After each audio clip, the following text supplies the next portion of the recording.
2024ला महायुतीचं तर 2029ला फक्त भाजपाचंच सरकार येणार। अमित शहांचं मोठं विधान। तर महाराष्ट्रामध्ये एका पक्षाचं सरकार येऊ शकत नाही, अजित पवारांची प्रतिक्रिया।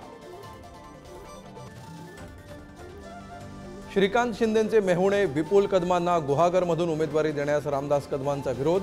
त्यांचा पराभव निश्चित, गुहागरमध्ये पाय ठेवणार नसल्याचाही दिला इशारा।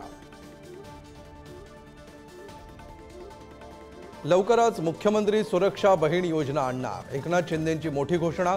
तर महिलांवर अत्याचार करणाऱ्यांना फाशीची शिक्षा देण्याचंही विधान।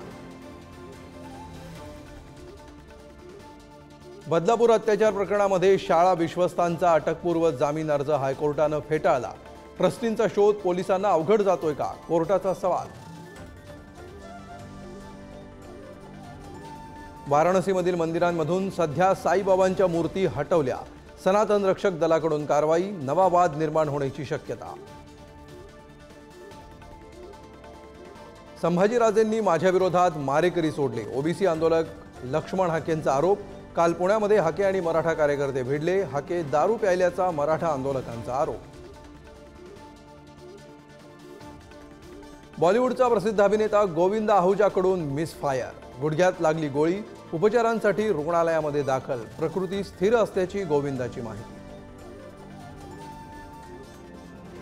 मंत्रालयासमोर विविध मागण्यांसाठी शेतकऱ्यांचं आंदोलन, मंत्रालयाच्या गेटवर शेतकऱ्यांनी फेकलं सोयाबीन, शेतकऱ्यांना पोलिसांनी घेतलं ताब्यात।